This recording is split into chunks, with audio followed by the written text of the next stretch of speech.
ನಮಸ್ಕಾರ ಸ್ನೇಹಿತರೆ, ನಾನು ನಿಮ್ಮ ಕಾವ್ಯ. ಇವತ್ತಿನ ವಿಡಿಯೋದಲ್ಲಿ ಟೊಮೊಟೊ ಗೊಜ್ಜು ಇಲ್ಲ ಟೊಮೊಟೊ ಉಪ್ಪಿನಕಾಯಿ ಇಲ್ಲ ಟೊಮೊಟೊ ತೊಕ್ಕು ಅಂತನಾದರೂ ಹೇಳ್ಬೋದು.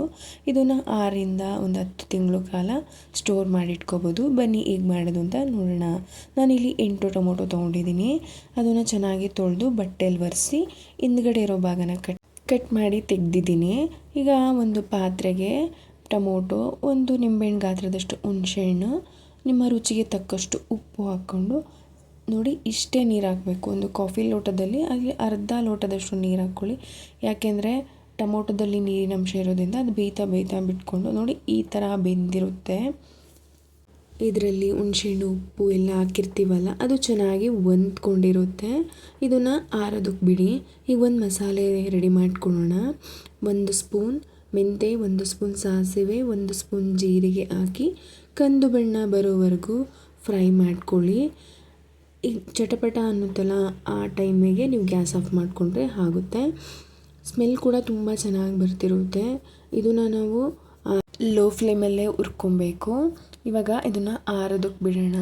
ಒಂದು ಮಿಕ್ಸಿ ಜಾರಿಗೆ ಯಾವುದೇ ಥರ ನೀರು ಉಪಯೋಗಿಸದೆ ಪೌಡ್ರ್ ಮಾಡ್ಕೊಳ್ಳಿ. ಈಗ ಇದು ನೋಡಿ ಈ ಥರ ಆಗಿದೆ ಪೌಡರು. ನುಣ್ಣಗಾದರೂ ಪೌಡ್ರ್ ಮಾಡ್ಕೊಳ್ಳಿ, ಇಲ್ಲ ತರಿಯಾಗಾದರೂ ಪೌಡ್ರ್ ಮಾಡ್ಕೊಳ್ಳಿ.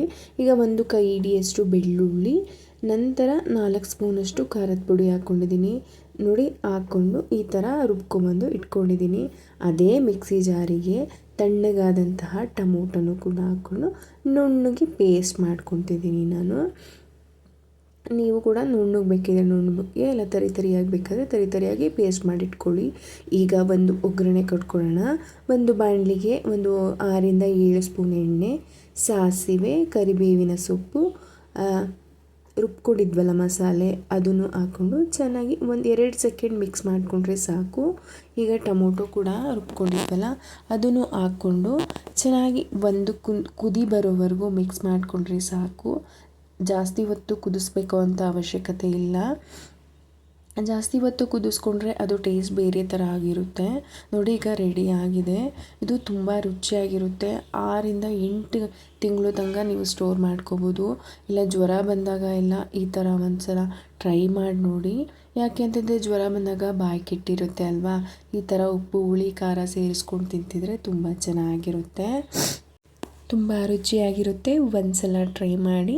ನನ್ನ ಚಾನಲ್ನು ಕೂಡ ಸಬ್ಸ್ಕ್ರೈಬ್ ಮಾಡಿಕೊಳ್ಳಿ. ಮತ್ತೊಂದು ಈಸಿ ರೆಸಿಪಿಯೊಂದಿಗೆ ಭೇಟಿಯಾಗೋಣ. ಧನ್ಯವಾದಗಳು.